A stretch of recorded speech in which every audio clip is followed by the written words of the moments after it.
Assalamualaikum warahmatullahi wabarakatuh. Yang terhormat kepada Ibu Sarifah Putri Rafflesia SXNT selaku dosen mata kuliah Manajemen Teknologi Informasi.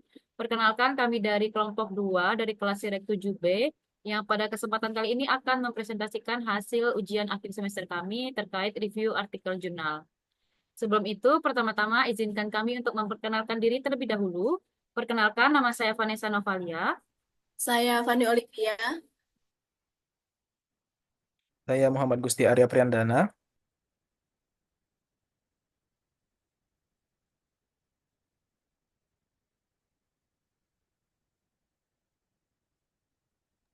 Saya Lewak Bakoka. Baik, boleh next slide. Yang pertama, kami akan menjelaskan dulu terkait tema yang kami ambil, yaitu ada dua. Yang pertama ada Enterprise Resource Planning.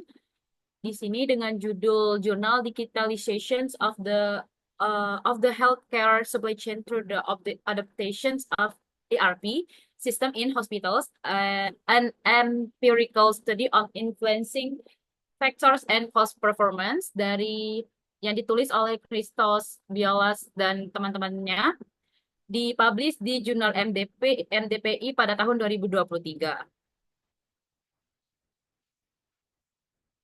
Dan ini untuk abstraknya, jadi mereka membahas di mana adanya biaya layanan kesehatan yang terus meningkat itu telah mendorong rumah sakit untuk meninjau kembali operasional mereka demi menekan biaya dan tanpa mengorbankan kualitas layanan mereka. Nah, penelitian ini tuh menganalisis bagaimana digitalisasi rantai pasok rumah sakit melalui sistem ERP dapat mengurangi biaya operasional menggunakan data dari 107 rumah sakit umum di Yunani dan dengan menggunakan metode SEM.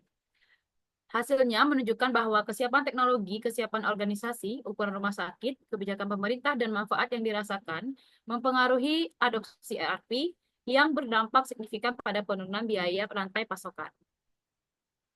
Kemudian lanjut ke introduction. Jadi latar belakang dari jurnal ini yaitu karena adanya pemotongan anggaran kesehatan publik membuat organisasi kesehatan itu harus menekan biaya operasional tanpa menurunkan kualitas pelayanan mereka. Nah, salah satu cara utama dalam mencapai efisiensi ini adalah dengan memperbaiki rantai pasokan kesehatan yang mencapai sekitar 40-50 dari total biaya penyedia layanan kesehatan. Nah, di sektor kesehatan sendiri, praktik manajemen rantai pasok itu masih tertinggal karena kompleksitasnya. Selain itu juga rendahnya tingkat adopsi sistem ERP turut menjadi penghambat dalam hal ini. Dan sayangnya lagi, penelitian mengenai digitalisasi rantai pasok kesehatan itu melalui implementasi ERP masih terbatas. Oleh sebab itu, penelitian ini bertujuan untuk mengembangkan kerangka konseptual yang menginvestigasi adopsi sistem ERP di sektor kesehatan dan mengukur dampaknya pada pengurangan biaya rantai pasok. Kerangka ini mencakup 6 dimensi utama yang memandu pemahaman, penjelasan, dan juga prediksi tentang sejauh mana adopsi ERP mempengaruhi efisiensi rantai pasokan di rumah sakit. Yang pertama itu ada konteks teknologi, kemudian organisasi, konteks lingkungan, manfaat yang dirasakan, tingkat adopsi ERP, dan juga yang keenam itu ada biaya rantai pasok rumah sakit itu sendiri. Dengan menggabungkan kerangka teknologi organisasi lingkungan atau TOI dengan teori manfaat yang dirasakan, penelitian ini berupaya meningkatkan daya prediksi dan penjelasan tentang faktor-faktor yang mempengaruhi adopsi ERP dalam upaya meningkatkan efisiensi operasional rumah sakit. Ada dari 6 dimensi kerangka di atas itu dikembangkan 6 hipotesis, 6 sampai 7 hipotesis. Yang pertama, itu sejauh mana adopsi sistem ERP dalam rantai pasok rumah sakit mempengaruhi secara positif oleh kesiapan teknologi, kemudian tingkat penerapan sistem ERP dalam rantai pasokan rumah sakit dipengaruhi secara positif oleh kesiapan organisasional, kemudian juga luasnya adopsi sistem ERP dalam rantai pasokan rumah sakit dipengaruhi secara positif oleh ukuran rumah sakit. Tingkat adopsi sistem ERP dalam rantai pasokan rumah sakit dipengaruhi secara positif oleh kesiapan mitra bisnis dan juga oleh kebijakan pemerintah. Kemudian luasnya adopsi sistem ERP dalam rantai pasok rumah sakit dipengaruhi secara positif oleh manfaat yang dirasakan serta Hipotesis yang terakhir itu biaya rantai pasokan rumah sakit dipengaruhi secara positif oleh tingkat penerapan sistem ERP itu sendiri. Next. Selanjutnya, research method. Yang pertama, menentukan metode pengumpulan data. Di sini digunakan data primer, mengumpulkan data primer untuk menguji hipotesis penelitian. Untuk lingkup penelitiannya itu berfokus pada sektor kesehatan publik Yunani yang mewakili 72% dari total sektor perawatan kesehatan Yunani. Kemudian desain kuesioner. Kuesionernya dibagi menjadi dua bagian. Yang pertama itu mencakup informasi demografis dan yang kedua mencakup item untuk mengukur variabel independen model menggunakan skala Likert 5 poin. Kemudian yang keempat itu ada penilaian kinerja biaya rantai pasokan yang dinilai menggunakan data sekunder dari sumber yang berbeda. Kemudian biaya rantai pasokan rata-rata per hari rawat inap itu dihitung dan disesuaikan dengan rata-rata lama rawat inap untuk perbandingan yang lebih akurat. Selanjutnya itu ada uji validitas awal, yang dimana kuesionernya diuji coba di 3 rumah sakit untuk memastikan validitas tampilan, dan tingkat respon mencapai 86% dari total rumah sakit publik yang diundang. Selanjutnya ada pengujian bias non-respon. Nah, analisis ini tuh dilakukan untuk memeriksa kemungkinan bias non-respons tadi dengan memeriksa perbedaan rata-rata dari semua variabel yang diukur antara respon awal dan respon akhir. Hasilnya tidak ditemukan perbedaan signifikan antara respon awal dan akhir. Kemudian ada metode analisis, yaitu menggunakan pemodelan persamaan struktural.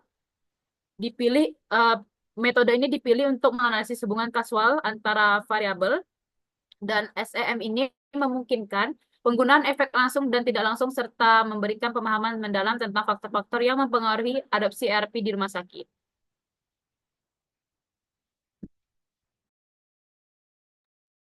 Baik, untuk selanjutnya dari hasil penelitian tersebut, itu didapatkan result bahwa penelitian ini menggunakan pemodelan dari SEP, yaitu perangkat lunaknya menggunakan AMOS 22.0 untuk menganalisis hubungan kompleks antar variabelnya, serta melakukan analisis faktor konfirmatori atau CFA untuk memvalidasi dan menguji keandalan dari model pengukuran atau kuesioner yang digunakan. Validitas konvergen dan diskriminan juga telah dikonfirmasi dengan nilai reliabilitas konstruk di atas 0,70 dan varian rata-rata AVE-nya di atas 0,50, di mana menunjukkan keandalan tinggi dari model tersebut. Adapun diskusinya, penelitian ini mendukung hipotesis utama bahwa kesiapan teknologi organisasi, ukuran kebijakan pemerintah, dan manfaat yang dirasakan berdampak positif pada adopsi ERP di rantai pasokan rumah sakit, dengan kontribusinya sebesar 44% dalam menjelaskan adopsi ini. Namun hipotesis ini tidak menunjukkan pengaruh pada mitra bisnis yang signifikan gitu, karena penelitian ini menunjukkan bahwa penerapan ERP dapat mengurangi biaya rantai pasokan dari rumah sakit tersebut. Next.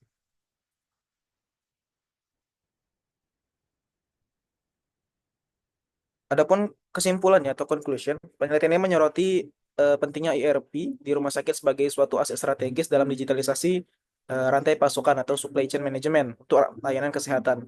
Kemudian penelitian ini merekomendasikan kebijakan penting, yaitu memastikan bahwa sumber daya, dukungan aktif dari eksekutif, kemudian insentif bagi pelaksana dan promosi manfaat ERP. Ada juga keterlibatan pemerintah, manajemen, dan komunitas. Penelitian ini juga diperlukan untuk meningkatkan adopsi ERP demi efisiensi biaya rumah sakit ke depannya. Next.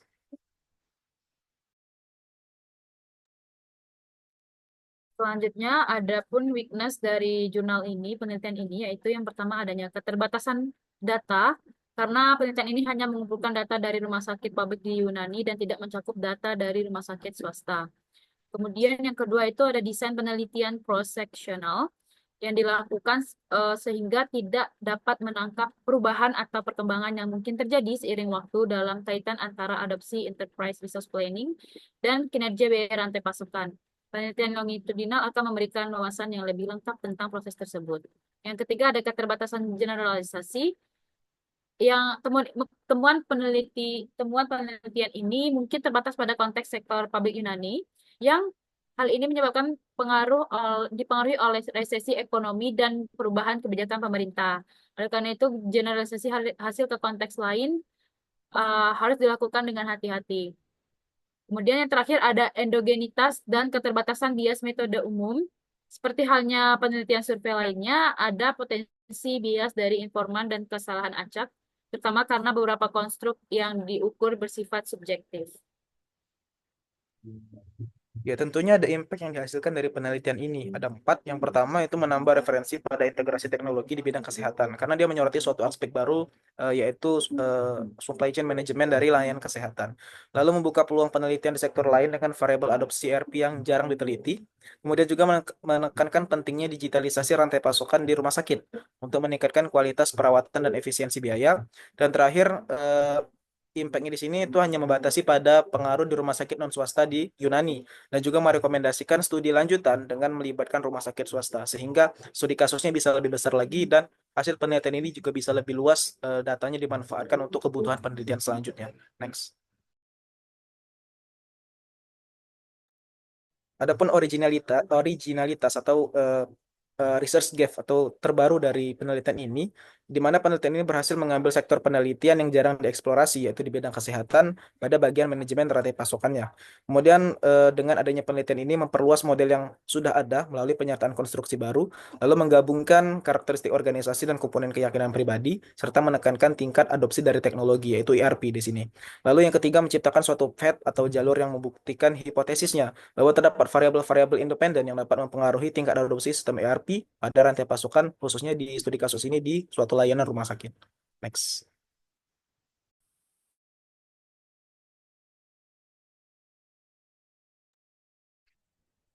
Baiklah, selanjutnya yaitu arsitektur teknologi informasi atau jurnal yang terkait dengan IT yang berjudul A Computer Architecture Based on Distributive Information Technologies for Drug Management in Hospitals.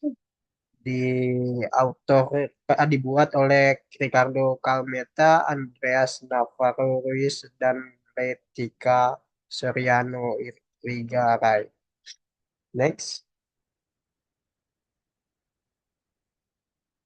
Pada bagian abstrak, jurnal ini berisikan manajemen obat di rumah sakit saat ini menghadapi beberapa kendala seperti proses yang masih manual, kurangnya visibilitas rantai pasokan, tidak adanya standar identifikasi obat, dan masih banyak lagi.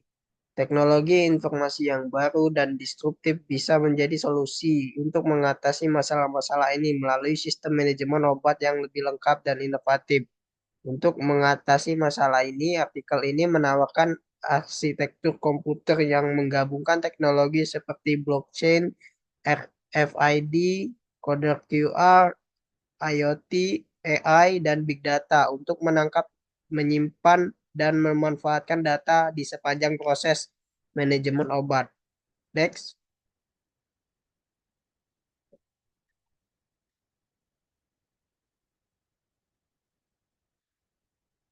Introduction.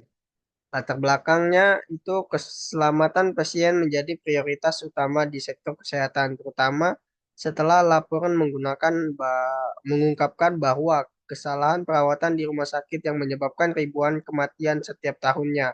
Salah satu masalah utama adalah kesalahan pemberian obat atau medication error, biasa diberi kode ME. Untuk mengatasi masalah ini, penggunaan teknologi menciptakan sistem manajemen obat yang lebih aman dan menyeluruh.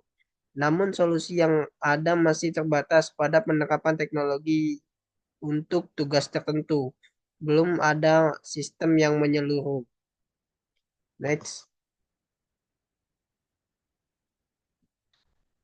Tujuan penelitian untuk mengusulkan arsitektur komputer yang mengintegrasikan teknologi seperti blockchain, RFID, kode QR, IoT, AI, dan big data untuk meningkatkan manajemen obat di rumah sakit dan dengan fokus pada pencatatan data otomatis, penyimpanan yang aman, dan analisis yang mendalam di setiap tahap pengelolaan obat guna meningkatkan keselamatan pasien dan efisiensi operasional rumah sakit. Next. Research metodenya yaitu identifikasi masalah. Pada identifikasi masalah itu langkah pertamanya melibatkan identifikasi masalah-masalah yang terkait dengan keseluruhan obat-obatan di rumah sakit dan memahami lingkungan tempat penelitian dilakukan. Yang kedua yaitu analisis masalah yang ada. Para peneliti menganalisis literatur yang ada untuk menyorot kesenjangan dan manajemen komprehensif proses obat-obatan di rumah sakit dengan fokus pada keterbatasan penelitian sebelumnya yang hanya membahas bagian dari proses manajemen obat. Selanjutnya yaitu pengembangan arsitektur komputer. Berdasarkan masalah yang diidentifikasi, penulis mengusulkan arsitektur komputer yang mengintegrasikan berbagai teknologi disruptif, misalnya blockchain, RFID, IoT, AI, dan Big data untuk meningkatkan manajemen obat-obatan di rumah sakit. Selanjutnya itu integrasi teknologi. Pada integrasi ini diusulkan menekankan kombinasi berbagai teknologi untuk mengatasi masalah yang teridentifikasi. Integrasi ini dimaksudkan untuk memfasilitasi penangkapan, penyimpanan, dan data, memastikan bahwa semua operasi yang terkait dengan obat-obatan dicatat secara akurat dan aman. Tujuan implementasinya yaitu arsitektur dapat diusulkan bertujuan untuk mengotomatiskan tugas-tugas, memastikan kekekalan dan ketelurusan data, memfasilitasi eksploitasi data untuk mengambil keputusan yang lebih baik dalam manajemen obat-obatan. Pada evaluasi data, penelitian juga mencakup rencana untuk mengevaluasi data dari arsitektur yang diusulkan untuk melibatkan penilaian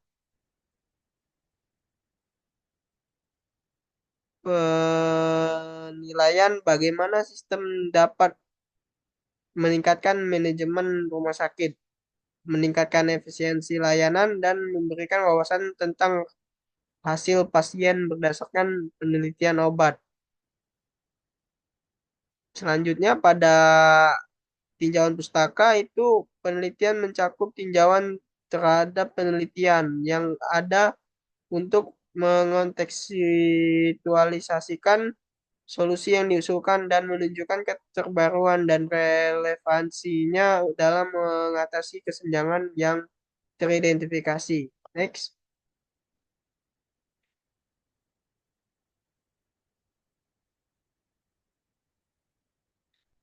Selanjutnya yaitu result dan discussion. Pada result, jurnal ini mengidentifikasi 5 masalah utama dalam pengelolaan obat di rumah sakit, yaitu ketidakcukupan format data, prosedur yang tidak efisien, perekaman data yang tidak lengkap, analisis hasil yang buruk, dan keterbatasan teknologi yang digunakan. Penelitian membahas solusi dengan membandingkan teknologi pelabelan seperti IoT, RFID, barcode QR, sistem intelijen bisnis, serta mengusulkan penggunaan blockchain untuk meningkatkan keterlacakan dan transparansi obat dan meningkatkan efisiensi rantai pasokan.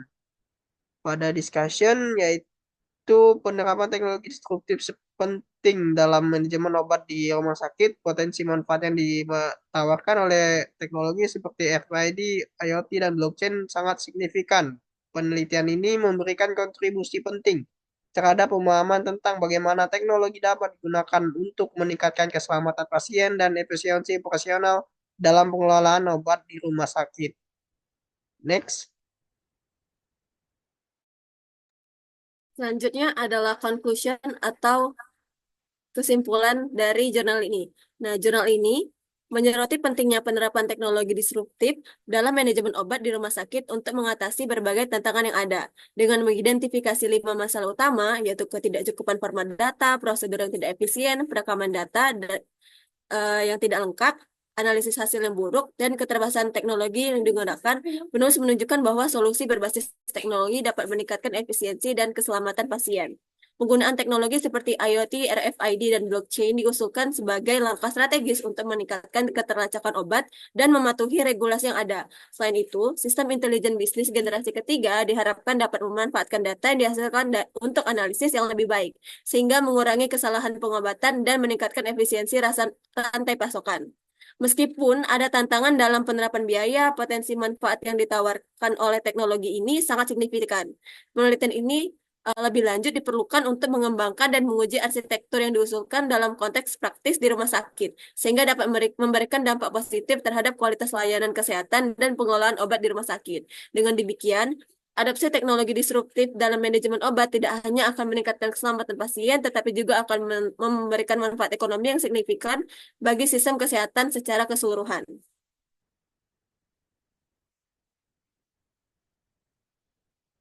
Selanjutnya akan dibahas mengenai weakness atau kelemahan dari jurnal ini. Terdapat 6 kelemahan. Yang pertama yaitu sifat konseptual proposal, di mana penelitian ini bersifat konseptual dan sangat bergantung pada tinjauan literatur yang ada dan pengalaman profesional penulis. Ini berarti bahwa proposal jurnal ini mungkin tidak memiliki validasi empiris dan pengujian praktis dalam pengaturan rumah sakit di dunia nyata. Kelemahan kedua yaitu aplikasi dunia nyata yang terbatas, karena jurnal ini belum diimplementasikan di lingkungan rumah sakit yang sebenarnya dan ada ketidakpastian mengenai efektivitas dan kelayakannya. Kelemahan yang ketiga yaitu ketergantungan pada pendapat ahli, di mana validasi arsitektur yang diusulkan berdasarkan pendapat ahli yang meskipun berharga tapi dapat menimbulkan bias.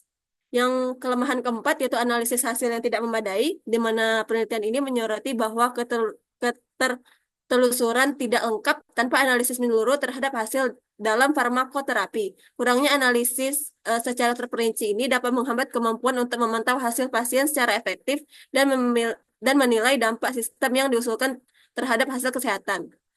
Kelemahan yang kelima yaitu fokus pada teknologi tertentu.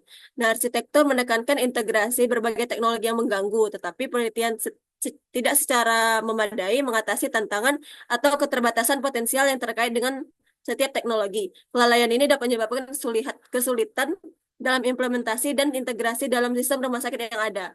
Kelemahan yang terakhir yaitu kurangnya eksploitasi data yang komprehensif, di mana meskipun jurnal ini bertujuan untuk meningkatkan eksploitasi data, jurnal ini tidak menyediakan kerangka kerja terperinci tentang cara menganalisis dan memanfaatkan data terstruktur dan tidak terstruktur dari berbagai sumber secara efektif. Selanjutnya, yaitu impact dari jurnal ini. Yang pertama yaitu pengurangan kesalahan pengobatan, di mana arsitektur ini bertujuan untuk mengurangi kesalahan pengobatan yang umum terjadi di rumah sakit. Dengan menggunakan teknologi, arsitektur ini membantu memastikan bahwa pasien menerima pengobatan yang tepat pada waktu yang tepat. Yang kedua yaitu pelacakan obat yang lebih baik, di mana sistem ini meningkatkan kemampuan untuk melacak obat sejak dibeli hingga diberikan kepada pasien. Yang ketiga yaitu peningkatan efisiensi, di mana arsitektur yang diusulkan menyederhanakan proses manajemen obat sehingga lebih efisien.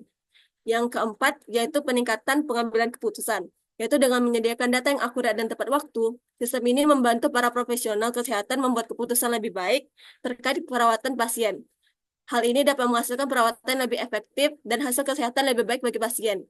Yang kelima yaitu penghematan biaya, di mana arsitektur ini dapat menghemat biaya rumah sakit dengan mengurangi kebutuhan akan proses manual dan meningkatkan penggunaan rekam medis elektronik.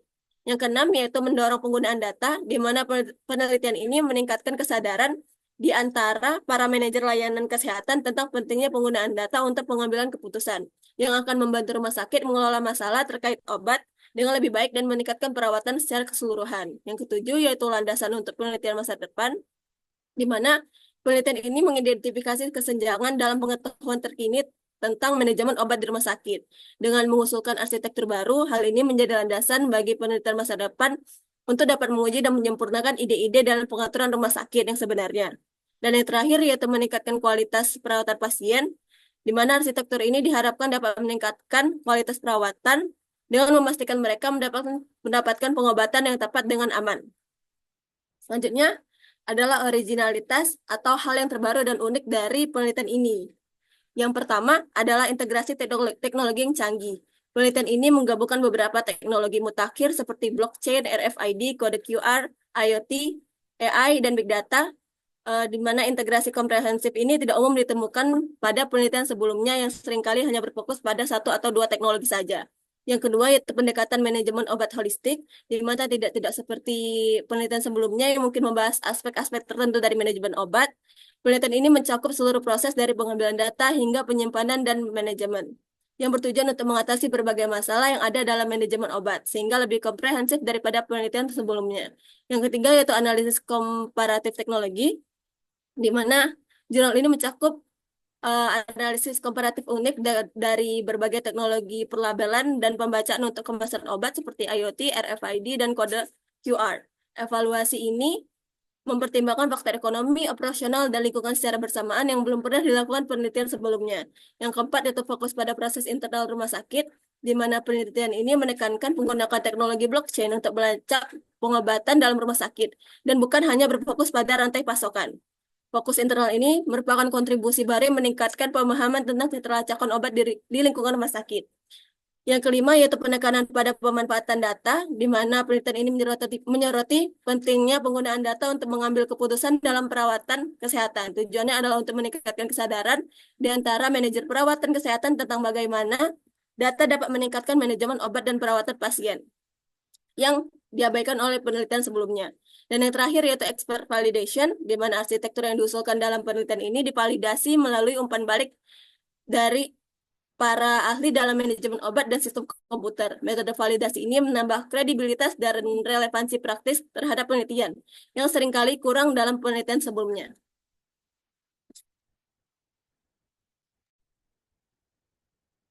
Baiklah, itulah hasil pemaparan dari kelompok kami terkait tugas ujian akhir semester mata kuliah Manajemen Teknologi Informasi yang membahas tentang review jurnal yang dengan tema yang kami ambil yaitu Enterprise Resource Planning dan juga arsitektur teknologi informasi di rumah sakit. Sekian yang dapat kami sampaikan. Terima kasih atas perhatiannya. Wassalamualaikum warahmatullahi wabarakatuh.